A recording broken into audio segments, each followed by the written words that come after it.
পাকিস্তান ভারত সীমান্তে উত্তেজনার জেরে ভোগান্তিতে পড়েছেন সীমান্তবর্তী কৃষকরা। সামরিক তৎপরতা ও নিরাপত্তা বিধিনিষেধের কারণে পাকিস্তানের ওয়াঘা সীমান্ত ঘেঁষা এলাকায় কৃষকরা সময়মতো গম কাটতে পারছেন না।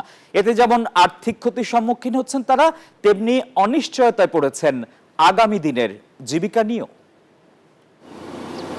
ওয়াঘা সীমান্তের পাশ দিয়ে বিস্তৃত সোনালী গমের ক্ষেত। গম এখন কাটার উপযোগী সময়, কিন্তু ক্ষেত শূন্য। নেই কাস্তে চালানোর শব্দ, নেই কর্মব্যস্ততার দৃশ্য।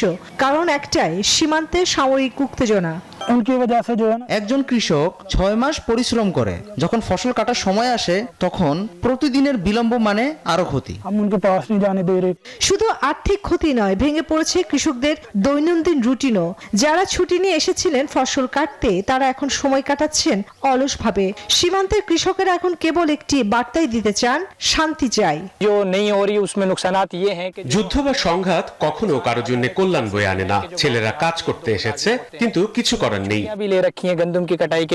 ভারত পাকিস্তানের মধ্যে উত্তেজনার সীমান্তের উভয় পাশে প্রিয়জনদের পরিবারগুলোকে বেদনাদায়ক সিদ্ধান্ত নিতে বাধ্য করা হচ্ছে।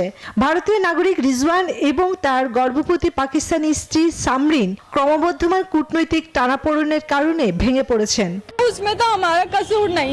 পেহেলগাম যা ঘটেছে তা অত্যন্ত ভুল ছিল, কিন্তু কর্তৃপক্ষের উচিত এর জন্য দায়ীদের শাস্তি দেওয়া। আমাদের দোষ কি?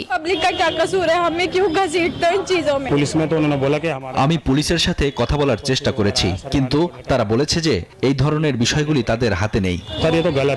সম্প্রতি কাশ্মীরে হামলার জেরে ভিসা বাতিলের পাশাপাশি সীমান্তে কঠোর নিরাপত্তা ব্যবস্থা নেওয়া হয়েছে, যা সরাসরি প্রভাব পড়েছে সাধারণ মানুষের জীবনে।